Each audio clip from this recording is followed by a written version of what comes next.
A PEC contra decisões monocráticas é um suspiro de liberdade para o país. Sabe o que é uma decisão monocrática? Decisão monocrática é aquela decisão onde um desembargador, apesar de fazer parte de uma turma, de um órgão colegiado com vários ministros ou desembargadores, um só emite uma decisão, uma liminar, uma decisão unilateral, decidindo sobre determinado assunto. Isso empodera esse julgador e diminui o poder do plenário como um todo e até da corte em geral, gerando mais insegurança. Afinal de contas, decisões monocráticas tendem a serem pautadas exclusivamente pela visão daquele julgador, ilidindo, às vezes, o bom cumprimento da jurisprudência sobre determinado assunto. Jurisprudência, para você entender, são os outros julgados que atuam como fonte do direito, julgados que servem de base para aquele processo em si. A questão é a seguinte: a gente já está num país onde meia dúzia de ministros decidem e mandam mais que 513 deputados ou 81 senadores. Eles invadem temas, decidem em questões que não estão judicializadas, que não há competência. Isso não é justiça, isso é usurpação de poder. E não é de hoje que o STF vem avançando sobre as prerrogativas do Legislativo. Só em 2020 foram 92 decisões monocráticas em ações de controle de constitucionalidade.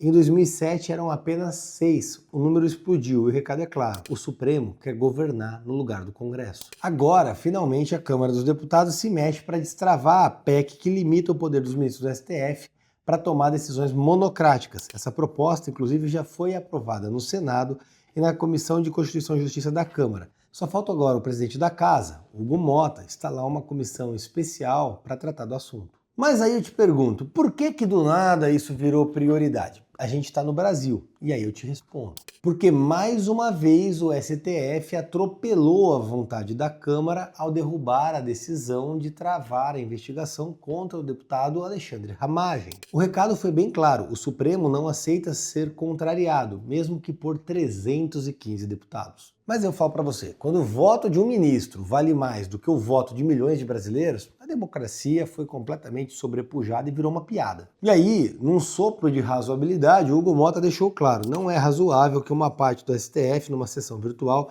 desfaça uma decisão de todo o legislativo. O mínimo que se espera é que o plenário do Supremo analise o caso, e não uma turma de 5 ministros. Hugo Motta tá certo. Uma turma de 5 ministros numa sessão virtual, completamente atrabalhoada, simplesmente resolveu atropelar a votação de 315 deputados que representam milhões de brasileiros. A democracia representativa está simplesmente jogada às traças. Por outro lado, os 315 votos a favor do Ramagem é um termômetro. A Câmara dos Deputados está pronta para aprovar essa PEC. O povo elegeu parlamentares para legislar e não para ser tutelados pelo presidente da República ou pelo STF. A reação do STF incomodou tanto que a Câmara entrou com uma nova ação para garantir que a decisão do plenário seja respeitada. O argumento é simples: não cabe ao judiciário julgar o juízo político do parlamento. Mas vale lembrar que o precedente errado se deu no impeachment da Dilma, quando mantiveram os direitos políticos dela, apesar de empichá-la na sessão presidida pelo Lewandowski. Mas qual é o problema? É o que a esquerda faz: corre para o Supremo toda vez que perde no voto. O PT, por exemplo, provocou o STF para derrubar a decisão da Câmara no caso do Ramagem. E depois ainda vem posar de vítima falando em interferência do judiciário. Não faz sentido. A esquerda é hipócrita, você sabe disso. Eles só falam em democracia quando ganham. Quando perdem, falam em injustiça e recorrem para a justiça para realizar uma outra injustiça. O STF, por sua vez, vem tratando a Câmara dos Deputados como um subordinado. O Zanin teve a ousadia de enviar um ofício dizendo que a Câmara pode ou não fazer uma cartilha de pode ou não pode. Parece que o presidente da Câmara é o estagiário do Supremo, vai engraxar o pé do ministro. Ministro não é tutor de deputado.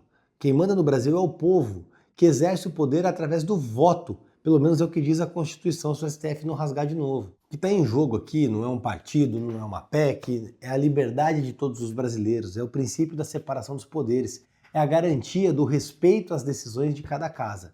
Infelizmente, ano após ano, o STF vem expandindo as suas garras em cima do parlamento e jogando o nosso voto na lata do lixo.